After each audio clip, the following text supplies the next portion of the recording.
Hello everyone, good morning, नमस्कार। कैसे हैं? होप सब बढ़िया होंगे। स्टार्ट करेंगे आज का सेशन। जैसा कि आप सभी जानते हैं बेटा, इससे पहले पहले बहुत सारे most important previous year questions दे दिए हैं। अगर आपने उनको देखा होगा तो आपकी सीटेट की तैयारी जो होगी वो बहुत बढ़िया चल रही होगी, जबरदस्त तरीके से आप पढ़ रहे होंगे। आज जो है हम आपके लिए सीरीज नंबर 7 लेके आए हैं, जहां पे हम आपको डिस्कस करेंगे कि भाषा अधिगम और भाषा अर्जन क्या होता है। यानी एक डिटेल डिस्कशन है। अगर आप पहली बार मेरे चैनल पे आए हैं तो प्लीज हमसे जुड़ने की कोशिश कीजिएगा। हम आपके सारे डाउट्स को क्लियर करने की कोशिश करेंगे अगर आप पहली बार हमारे साथ जुड़ेंगे बेटा, ठीक है। इससे पहले जो है हमने पूरी सीडीपी अपलोड कर दी है, टॉपिक बाय टॉपिक, यानी सीरीज बाय सीरीज हमने पूरी सीडीपी को एकदम बढ़िया से बताया हुआ है प्रीवियस ईयर के साथ में। अगर आप तैयारी कर रहे होंगे सीटेट की या फिर किसी भी टीचिंग एग्जाम की तैयारी कर रहे हैं तो इस बार आपका सीटेट तो है 100% क्लियर हो जाएगा अगर आप मेरे से कनेक्ट होते हैं। चलते फिर देखें कि हमारा सेशन क्या कर रहा है। यहाँ पे हम बहुत ही बढ़िया से हिंदी में यानी भाषा अधिगम को सीखेंगे और भाषा अर्जन को सीखेंगे। डिफरेंस सीखेंगे कि दोनों में डिफरेंस क्या है और इनके कुछ प्रीवियस ईयर क्वेश्चंस भी पढ़ेंगे। तैयारी आपकी मजेदार चल रही होगी। चलते बेटा देखते हैं फिर आगे। अगर आप पहली बार आए हैं तो प्लीज लाइक शेयर तो कर ही देंगे, ताकि जब भी मैं एक नया वीडियो बनाऊंगा तो आपके पास नोटिफिकेशन आ जाएगा।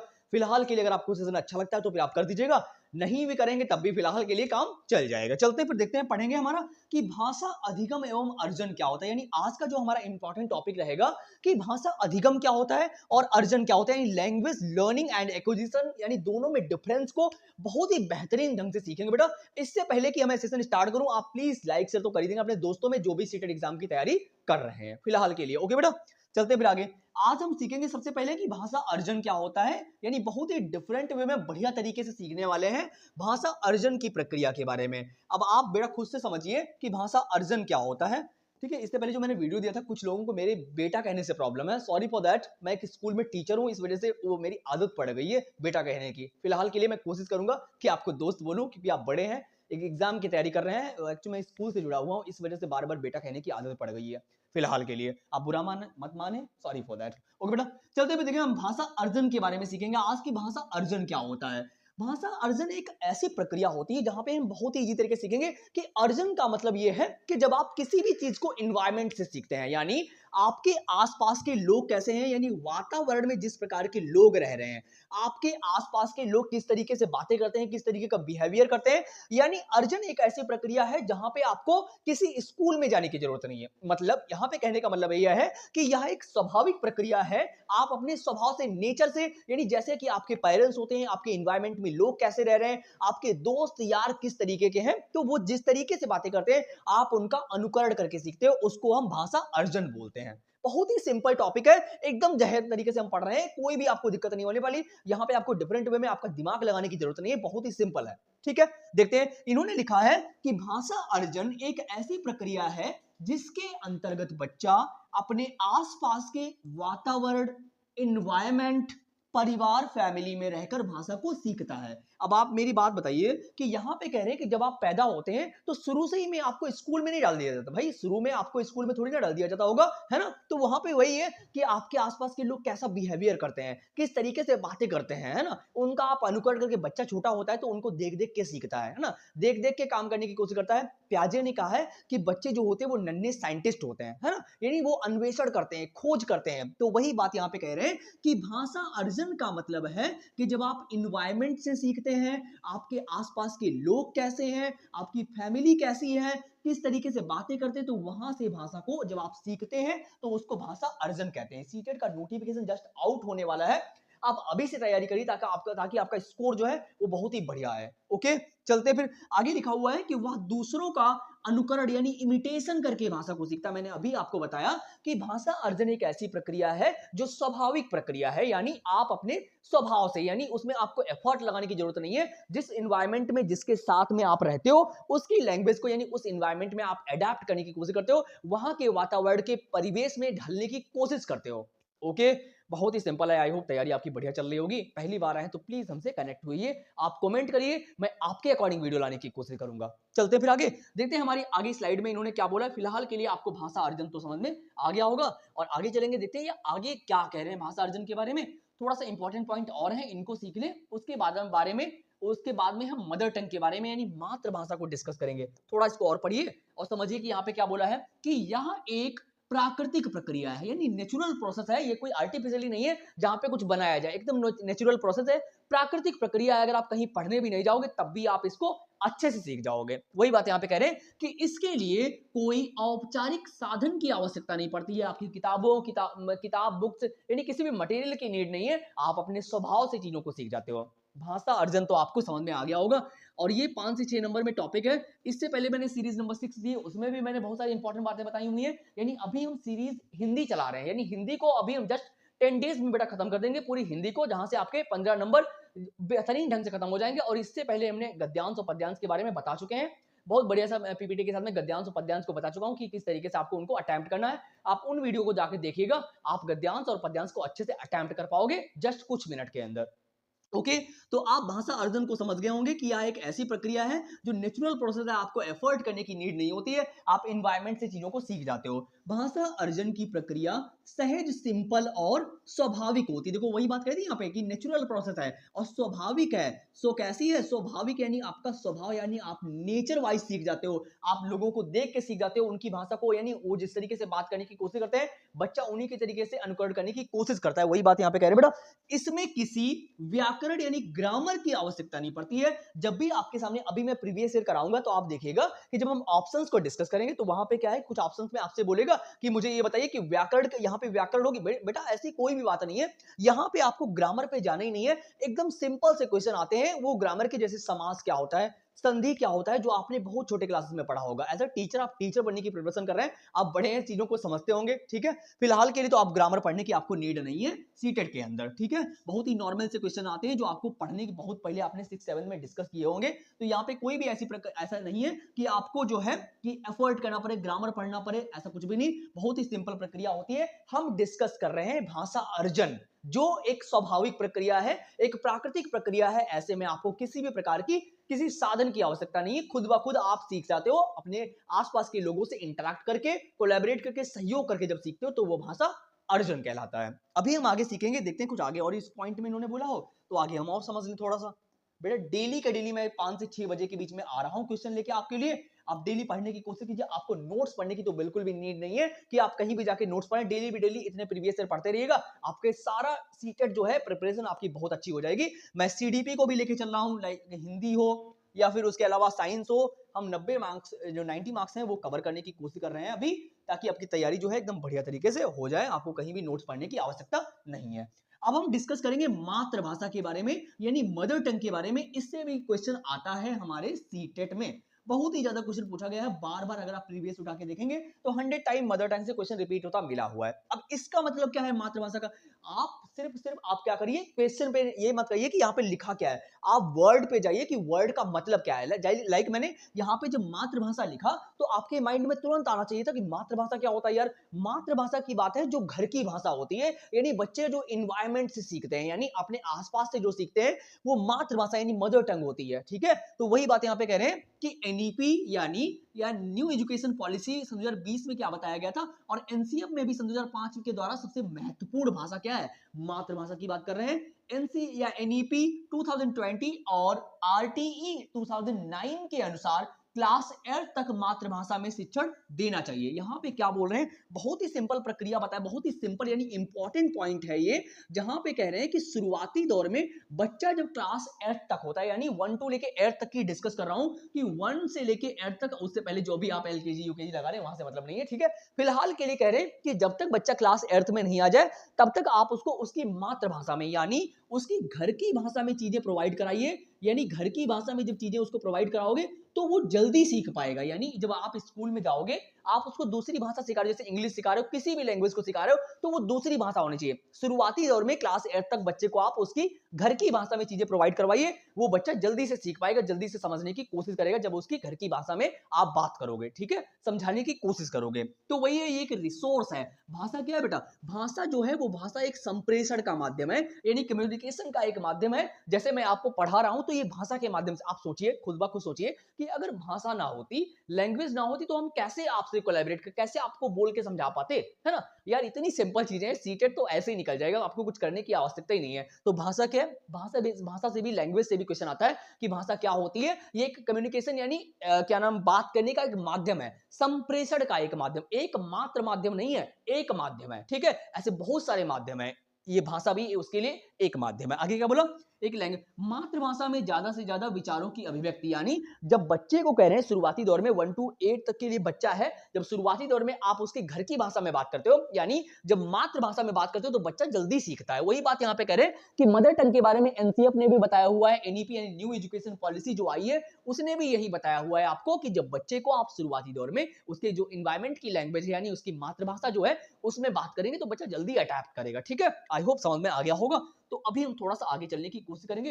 अभी तक हमने भाषा अर्जन को बहुत ही बढ़िया तरीके से सीख लिया है। अब हम सीखेंगे कि भाषा अधिगम क्या होता है। एक वर्ड में हम समझने की कोशिश करेंगे कि अधिगम क्या है, देन उसके बाद में तो आप अपने हिसाब से लिख ही लोगे। देखो यहां पे इनके कहने का मतलब है कि भाषा अधिगम, अधिगम क्या मतलब है कि जैसे मैं आपको हिंदी पढ़ा रहा या इंग्लिश पढ़ा रहा हूं, बाइलिंगुअल पढ़ा रहा हूं, तो आप किसी और चीज को सीखने के लिए प्रयास कर रहे हैं। अधिगम का मतलब है जब आप प्रयास करके कुछ सीखते हैं यानी एफर्ट करके कुछ सीखते हैं तो वो जो होता है अधिगम होता है। यानी किसी चीज को आप सीखने की कोशिश कर रहे हो, लाइक स्कूल में पढ़ते हो, जब आप किसी जगह पे किसी सेंटर पर जाते हो कुछ पढ़ने के लिए कुछ सीखने के लिए तो वो अधिगम होता है। जैसे इन्होंने बोला कि इसमें औपचारिक साधनों फॉर्मल रिसोर्सेज का प्रयोग किया जाता है यानी यहां पे आपको साधनों की नीड होती है यानी कुछ ना कुछ आपको मटेरियल की नीड होगी। जैसे आपने जब अर्जन पढ़ा था तो मैंने आपको बताया था कि अर्जन में किसी भी प्रकार की मटेरियल की आपको नीड है ही नहीं, वो आप इन्वायरमेंट से सीखते हो। लेकिन यहाँ पे अधिगम की बात कर रहे हैं, अधिगम में आपको क्या करना पड़ेगा, जैसे मैं आपको सिखा रहा हूं तो मुझे डिजिटल बोर्ड लेना पड़ा है ना, तो आपको रिसोर्स की नीड होगी यानी जब आप अधिगम कर रहे होंगे। वही बात यहाँ पे कह रहे हैं। आगे बोला कि भाषा अधिगम में नियम, रूल और व्याकरण, ग्रामर की का प्रयोग किया जाता है यानी अधिगम की प्रक्रिया में आपको क्या पढ़ना है, रूल भी पढ़ने हैं, रेगुलेशंस भी पढ़ने हैं, ग्रामर पे पढ़नी, व्याकरण पढ़नी। यानी ये एक ऐसी प्रक्रिया है जहां पे आपको क्या करना पड़ता है, रूल्स पढ़ने पड़ते हैं, ग्रामर पढ़नी पड़ती है, व्याकरण पढ़नी पड़ती है। जहां पे रूल और रेगुलेशन के अकॉर्डिंग कुछ चीजें आप सीखते हो तो वो भाषा अधिगम होता है, ना कि अर्जन। अर्जन वो है जहां पे किसी भी प्रकार की आपको कोई नीड नहीं है। ओके, आई होप समझ में आ गया होगा। इसे द्वितीय भाषा यानी सेकंड लैंग्वेज के नाम से भी जाना जाता है क्योंकि आपको पता है पहली भाषा जो होती है वो मातृभाषा होती है। कौन सी? मातृभाषा। और दूसरी भाषा जो है वो सेकंड लैंग्वेज की बात कर रहे हैं तो वो हम अधिगम के द्वारा सीखते हैं यानी जब हम प्रयास करते हैं। ओके, आई होप समझ में आ रहा होगा। सेशन अच्छा लग रहा होगा बेटा तो प्लीज लाइक से तो कर ही देंगे। आगे लिखा हुआ है कि भाषा अधिगम विद्यालय में प्रारंभ होता है। भाई अब जब आप कुछ सीखने के लिए जाओगे तो किसी ऑर्गेनाइजेशन में तो जाओगे सीखने के लिए, तो वही बात यहाँ पे कह रहे हैं कि भाषा अधिगम जो होता है वो किसी स्कूल विद्यालय में सुलभ होता है, वहां उसके माध्यम से आप जल्दी सीख पाते हो। आगे बोला है कि भाषा अधिगम की को में बच्चों में प्रयास करना पड़ता है। मैंने पहले बता दिया था कि ये एक ऐसी प्रक्रिया है जहां पे आपको एफर्ट करने पड़ते हैं यानी सीखने के लिए थोड़ी कोशिशें करनी पड़ती हैं तब जाके आप सीख पाते हो। ठीक है, चलते फिर देखते हैं आगे भाषा अधिगम के बारे में इन्होंने क्या बोला है, थोड़ा सा आगे बढ़ने की कोशिश करेंगे। देखिए कुछ पॉइंट्स को इन्होंने और बताया हुआ है भाषा अधिगम के बारे में, देन हम क्वेश्चंस पढ़ेंगे। ये लास्ट स्लाइड है, इसके बाद में हम भाषा अधिगम के और भाषा अर्जन के क्वेश्चंस को यानी भाषा कौशल के क्वेश्चन को पढ़ेंगे। फिलहाल के लिए अभी यहाँ पे देखिए क्या लिखा हुआ है कि भाषा अधिगम में बच्चों को प्रयास करना पड़ता है। ये पॉइंट बहुत ही इंपॉर्टेंट है, यानी ये इंपॉर्टेंट पॉइंट है कि भाषा अधिगम में आपको प्रयास यानी एफर्ट करना पड़ेगा। आगे बोला कि भाषा अधिगम में शिक्षक, विद्यालय, पाठ्यक्रम, पाठ्य पुस्तकें, शिक्षण पद्धतियां आदि की भूमिका रहती है। मैंने आपको पहले बता दिया है कि जहां पे आपको रिसोर्स की नीड होगी यानी आपको पढ़ाने के लिए चीजें प्रोवाइड करानी पड़ेंगी, पढ़ने सीखने के लिए प्रयास करने के लिए डिफरेंट वे में संसाधनों की जरूरत पड़ेगी यहाँ पे, जबकि अर्जन में ऐसा बिल्कुल भी नहीं था। अर्जन में आपको किसी भी प्रकार की कोई भी नीड नहीं थी, जबकि हमारी अधिगम की प्रक्रिया एक ऐसी है जहां पे आपको संसाधनों की जरूरत पड़ती है कि हमें क्या क्या किस चीज की जरूरत है। ठीक है, तो वो बात यहां पे कही जा रही है। फिलहाल के लिए अब हम आगे बढ़ेंगे। देखिए आगे क्या बोला गया है, ये बात आपको समझ में आ गई होगी, तो हम थोड़ा सा आगे बढ़ जाते हैं। अब हम क्वेश्चन डिस्कस कर लेते हैं, देखते हैं हमारा फर्स्ट क्वेश्चन क्या कह रहा है। पढ़िएगा और जवाब देने की कोशिश कीजिए। कुछ 5-6 क्वेश्चन डिस्कस करेंगे ताकि आपका जो मतलब कि हमारा सेशन है वो समझ में आ जाए आपको पूरा। ठीक है, ताकि क्वेश्चंस के माध्यम से चीजों को हम समझ पाएंगे जल्दी से। ठीक है, पढ़िएगा जरा, जवाब दीजिए। फिर कह रहे कि भाषा अधिगम और अर्जन के बारे में कौन सा कथन सही नहीं है, यानी इन्होंने हमसे निगेटिव पॉइंट पूछा हुआ है कि भाषा अधिगम और अर्जन के बारे में कौन सा पॉइंट ऐसा है जो सही नहीं है। यानी जब आप भाषा को एनवायरनमेंट से सीखते हो, एफर्ट करके सीखते हो, तो आपके लिए कौन सा पॉइंट जो है वो निगेटिव है। पढ़िएगा, आपको मैं पढ़ा चुका हूं, बहुत बढ़िया तरीके से समझा चुका हूं। आप कमेंट जरूर करिएगा कि इसका आंसर क्या होगा। देखिए, यह अवसर और यानी यह अवसर परिवेश द्वारा दिया जाएगा तो सभी बच्चे अनेक भाषाएं सीख सकते हैं। बिल्कुल सही बात करें, जब आपको जिस तरीके का एनवायरनमेंट मिलता है, यानी आपके आसपास के लोग किस तरीके से बातें करते हैं, किस तरीके से उनका नेचर है, उसका अनुकरण करके सीखोगे। तो यहाँ पे अर्जन की बात कर रहे हैं, यानी जब आप एनवायरनमेंट से चीजों को सीखते हैं, तो ये तो सही है। ठीक है, इन्होंने हमसे नेगेटिव पॉइंट पूछा हुआ है। आगे लिखा हुआ है कि प्रथम भाषा दूसरी भाषा के अधिगम में व्यवधान डालती है। क्या ऐसा होता है कि आपको पहले से कोई लैंग्वेज आती हो और दूसरी भाषा जब आप सीखते हो तो उसमें वो व्यवधान डालेगी? मतलब मुझे हिंदी और इंग्लिश आती, मैं मराठी सीखूंगा तो हिंदी और इंग्लिश आपको दिक्कत करेगी? बेटा कभी भी ऐसा नहीं होता, लैंग्वेज कभी भी आपको जो है व्यवधान नहीं डालती। ठीक है, तो यही नेगेटिव पॉइंट है और यही सही, क्योंकि पूछा ही हमसे यही था। आगे तो सही होगा कि भाषा अधिगम में अर्थ से शुरू होना चाहिए और फिर उसके स्वरूप को समझने की बात होनी चाहिए। बिल्कुल सही बात करें कि अधिगम की बात करें, अधिगम में आप प्रयास करके सीखते हैं। प्रथम भाषा द्वितीय भाषा के अधिगम को समर्थित करती है। बिल्कुल, जो चीजें बेटा आपको पहले से जो नॉलेज है, मान लीजिएगा आपको बहुत सारा नॉलेज है और बाद में जब आप सीखते जाते हो तो सारा इंटरकनेक्टेड होता है। ऐसा थोड़ी ना कि पहले का अलग था, अब कुछ आप और सीख रहे हो, है? सारी चीजें इंटरकनेक्टेड है, आपस में जुड़ी हुई हैं। तो जो निगेटिव पॉइंट है वो ऑप्शन नंबर बी है और जो गलत है वही सही है, क्योंकि पूछा ही इन्होंने हमसे गलत था। चलते हैं फिर आगे, देखते हैं नेक्स्ट क्वेश्चन हमारा क्या कह रहा है। थोड़ा सा आगे बढ़ने की कोशिश करेंगे। आपको क्वेश्चन समझ में आ गया होगा, होप, कोशिश कर रहा हूं समझाने की। फिलहाल के लिए तो आपको समझ में आ जाना चाहिए। अगर आप निगेटिविटी देखेंगे, जैसे कुछ लोगों ने मुझे पिछली बार कमेंट किया कि आप जो है बार बार बेटा कहना बंद कर दीजिए, आपको बेटा बेटा नहीं बोलना चाहिए, मैं तो बड़ा हो गया हूं, है ना? तो आप मुझे बेटा बोल दीजिए कमेंट बॉक्स में, मुझे कोई प्रॉब्लम नहीं है, तो मैं आपको सर भी बोल सकता हूं, है? जिस तरीके से आप चाहो। क्या यार, आप पढ़ने पे ध्यान दो, आपको यार भी तो बोल रहा हूं, है? आपने ये कमेंट नहीं किया कि आप तो मुझे यार बोल रहे हो, आपने ये कमेंट कर दिया कि बेटा बोल। यार अगर मैं बेटा आपको बोल दूंगा बेटा, तो क्या प्रॉब्लम क्या हो जाएगी भाई? आप छोटे थोड़ी ना हो जाएगा, आप मुझे कमेंट बॉक्स में बेटा बोल लो, है? मुझे तो कोई दिक्कत नहीं होने वाली। मतलब यार क्या निगेटिविटी भाई, मैं इतना एक जो एक सेशन लाने से पहले 4-5 घंटे की मेहनत कर रहा हूँ, आप कमेंट कर रहे हो कि आप मुझे बेटा बोल रहे हो, है? मतलब क्या यार भाई, हद है। ठीक है, मैं आपको बुलाने के लिए तो नहीं गया था कि आप पढ़िए आके मेरे से, कमेंट करिए आके मेरे में, है? मैं सिर्फ उन बच्चों को पढ़ाना चाहता हूँ, उन लोगों को पढ़ाना चाहता हूँ जो मेरे से कनेक्ट होना या चाहते हैं, जिनकी मैं हेल्प कर सकता हूँ, उनके लिए है। निगेटिविटी फैलाने वालों के लिए बिल्कुल भी नहीं भाई, सीधे मैं बोल रहा हूँ। ठीक है, आप ऐसे वैसे कमेंट करेंगे, उनसे मेरा कुछ भी होने वाला नहीं। मैं 2 मिनट लगेगा मुझे ब्लॉक करने में, बस काम खत्म हो जाएगा। ठीक है, पढ़िएगा जरा, कमेंट करिएगा और फिर बताइएगा। क्योंकि ज्ञान की मैं उन लोगों को नहीं कह रहा हूं जो सपोर्ट करें, जो पढ़ रहे हैं। ठीक है, जो बेकार के फालतू के लोग हैं, मैं उनके लिए बात कह रहा हूं। आपको मैं बिल्कुल भी नहीं कह रहा, जो हमारे पढ़ने वाले लोग हैं। और मैं हमेशा बोलता हूं कि मेरा स्टेटस ही लर्नर है, आई एम अ लर्नर, है ना? मैं स्कूल में टीचर हूं तो वहां मैं पढ़ा रहा हूं, तो मेरी हैबिट है बेटा बोलने की। इसमें कोई मैं आपको बेटा नहीं बोल रहा हूं। ठीक है, करें कि ज्ञान की अवचेतन स्वीकृति, जहां सूचनाएं संप्रेषण के माध्यम से मस्तिष्क में एकत्र होती हैं, उसे भाषा के किस स्वरूप में जाना जाता है? यानी ऐसी कौन सी प्रक्रिया है जहां पे सूचनाएं, यानी संप्रेषण, संप्रेषण का मतलब है जब आप समाज से बातें करते हो, यानी इंटरैक्ट करते हो, है ना? उसकी बात यहां पे कह रहे हैं। तो ये सारी चीजें जो है मस्तिष्क में एकत्र होती है, तो वो क्या है? क्या वो अधिगम है? अधिगम तो ये है नहीं। क्या ये विकास है, डेवलपमेंट है नहीं, कार्य अर्जन है। ये क्या है? एक्विजिशन। ये गलत लिखा बेटा, ये एक्विजिशन है, जहां पे बोला गया है कि जब आप अपने माइंड में चीजों को एकत्र करते हो, यानी अर्जन। अर्जन का मतलब क्या है? जब आप इन्वायरमेंट से चीजों को सीखने की कोशिश करते हो, तो वो अर्जन है। ठीक है, तो सी ऑप्शन जो है वो एकदम करेक्ट है। अब हम थोड़ा सा आगे बढ़ेंगे। ठीक है, आगे क्वेश्चन, थर्ड क्वेश्चन डिस्कस करें बेटा। बताइएगा फिर इसका आंसर क्या होगा। बहुत ही सिंपल क्वेश्चन है और 100 टाइम ये क्वेश्चन आपको रिपीट होते मिलेंगे अगर आप सीटेट का प्रीवियस से उठा के देखोगे। बताइएगा यहाँ पे क्या है। देखिए कि राष्ट्रीय पाठ्यचर्या यानी रूपरेखा, राष्ट्रीय पाठ्यचर्या की बात कर रहे हैं 2005, यानी प्राथमिक स्तर पर, यानी जो प्राइमरी लेवल की जो क्लासेस होती हैं उनकी, उनमें कह रहे हैं कि किस भाषा को अनुदेशन माध्यम बनाने की सिफारिश करता है। यानी ऐसी कौन सी भाषा है जहां पे, यानी कौन सी भाषा है जिसमें बोला गया है कि क्लास, यानी प्राइमरी लेवल में कौन सी भाषा बच्चे को सिखाई जानी चाहिए, उस बात को कह रहे हैं। तो आप मुझे बताइए, मैंने अभी आपको डिस्कस किया था कि 1 to लेके 8 तक की बात करी जाए, तब आप क्या मातृभाषा यानी मदर टंग की बात करें, यानी बच्चे को जब उसकी घर की भाषा में सिखाओगे तो वो जल्दी सीखेगा। तो वही बात यहां पे कह रहे हैं कि प्राइमरी लेवल पे यानी प्राथमिक स्तर पर आप कौन सी भाषा को बच्चे को सिखाने के लिए क्या सिफारिश करोगे। क्या वो क्षेत्रीय भाषा होगी, 8वीं अनुसूची, अंग्रेजी होगी? मैंने अभी आपको बता दिया था कि ये मातृभाषा होती है, मदर टंग होती है, जहां पे बच्चे को आप घर की भाषा में पढ़ाने की कोशिश करते हो, तो वो हमारी कौन सी है? मातृभाषा। तो आई होप आपको थर्ड क्वेश्चन भी समझ में आ गया होगा। तो अभी हम चलेंगे फोर्थ क्वेश्चन पे, देखते हैं हमारा फोर्थ क्वेश्चन क्या कह रहा है। बहुत ही सिंपल है, सारे क्वेश्चन बहुत ही बेहतरीन है और बार बार रिपीट हुए हैं। सेकंड लास्ट क्वेश्चन पढ़ेंगे, देखते हैं इसमें क्या बोला गया है, यहाँ पे थोड़ा समझने की कोशिश करेंगे। आई होप इसके अलावा 2 और क्वेश्चन है बेटा कि निम्नलिखित में से कौन सी भाषा कौशल के शिक्षण हेतु सबसे उपयुक्त गतिविधि है, यानी कौन सी ऐसी प्रक्रिया है, यानी भाषा कौशल, जब आप भाषा को लैंग्वेज को सीख रहे होते हैं तो उस शिक्षण के लिए, नहीं जब आप लैंग्वेज के टीचर हैं, अगर हिंदी टीचर है, इंग्लिश टीचर है, तो उसके लिए कौन सी इंपॉर्टेंट विधि, गतिविधि कौन सी सबसे अच्छी, जिसके माध्यम से बच्चा अच्छे से सीख सके, यानी उसका भाषा कौशल जो है अच्छे से उसके विकास हो सके।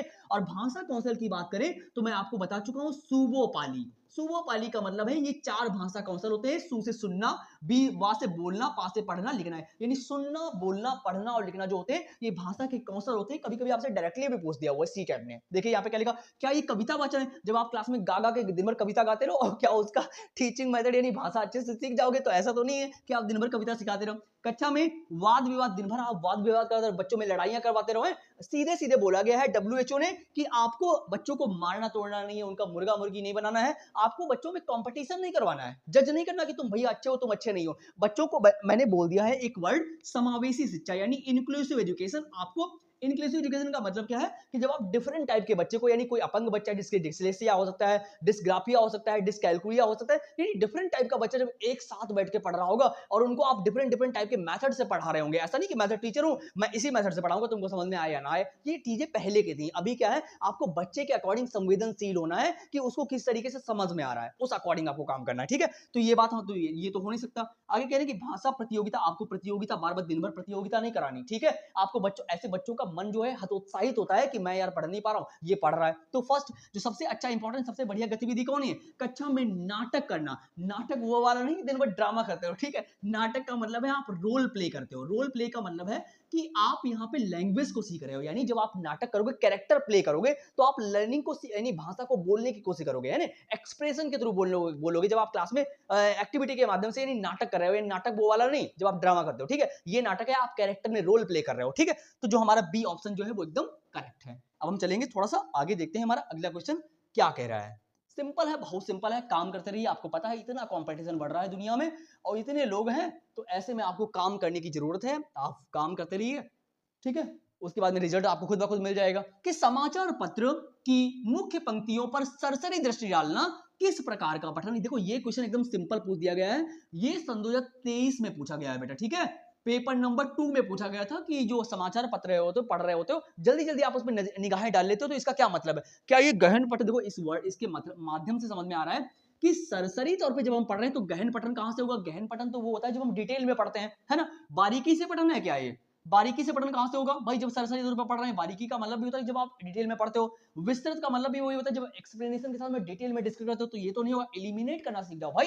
देखो हमें सरसरी तौर पर, देखो साफ वही लिखा हुआ है, क्वेश्चन में जो लिखा हुआ है वही आंसर में लिखा हुआ है। आपको क्वेश्चन को एलिमिनेट यानी आंसर्स में एलिमिनेट करना सीख जाइए कि कौन सा अलग है, डिफरेंट है। देखो ये अलग दिख रहा है, सेम वही बात बोल दी गई है। तो आई होप आपको फोर्थ क्वेश्चन भी समझ में आ गया होगा। अब हम देखें, शायद हमारा लास्ट क्वेश्चन बचा हुआ है। क्वेश्चन नंबर 5 में क्या बोला जा रहा है, समझने की कोशिश कीजिए। अभी एक और है बेटा, चलिए पढ़िए बेटा।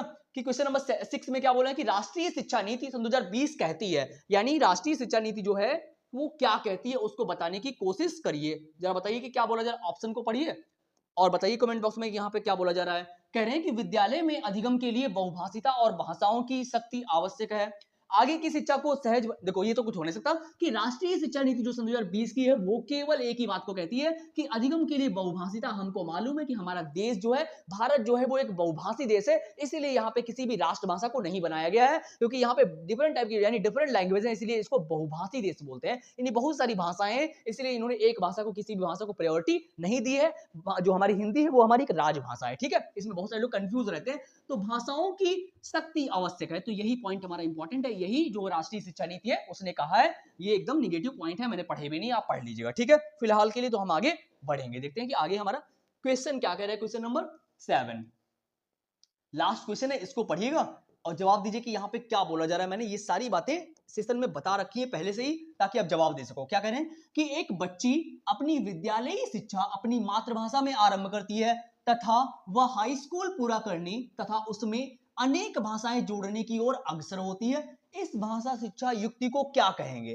क्या मातृभाषा प्रथम नीति है, भाषा नीति के रूप में त्रिभाषा सूत्र है, मातृभाषा आधारित बहुभाषिता है, भाषाओं के लिए नई शिक्षा नीति। तो सिंपल है कि एक बच्ची जो थी उसने क्या किया, विद्यालयी शिक्षा मातृभाषा यानी घर की भाषा में करी, उसके बाद में हाई स्कूल पूरा करने तक वो अनेक भाषाएं सीख ली है। तो क्या है कि मातृभाषा आधारित बहुभाषिता, यानी उसने शुरुआती दौर में तो मातृभाषा यानी घर की भाषा में अपनी स्कूलिंग पूरी की है, लेकिन जाते जाते धीरे धीरे जैसे वो बड़ी होती है उसने हाई स्कूल पूरा करने तक बहुत सारी भाषाएं सीख ली है, इसलिए वो बहुभाषिता भी हो जाएगी। ना तो इसकी बात कर रहे हैं ना ही इसकी, तो थर्ड ऑप्शन जो है वो हमारा एकदम करेक्ट है। इस 7 क्वेश्चन हमने डिस्कस कर लिया आपके सामने, और भाषा अधिगम और अर्जन के बारे में तो हम आपको डिटेल में बता ही चुके हैं। फिलहाल के लिए 7 क्वेश्चंस में आउट ऑफ 7 आपने कितने ठीक किए वो भी बता के जाइएगा, और सेशन कैसा लगा है तो वो तो बता के जाएंगे ही फिलहाल के लिए हमें, तो आप बता के जाइएगा आउट ऑफ 7 आपने कितने ठीक किए वो बताइएगा। कैसा लगा लाइक शेयर तो कर ही देंगे अपने दोस्तों में जो भी सीटेट की तैयारी कर रहे हैं, नोटिफिकेशन जस्ट आउट होने वाला ही है। मिलते हैं फिर नेक्स्ट सेशन में न्यू आशा और उम्मीद के साथ में। Thank you so much for coming, thank you so much बेटा, थैंक यू सो मच।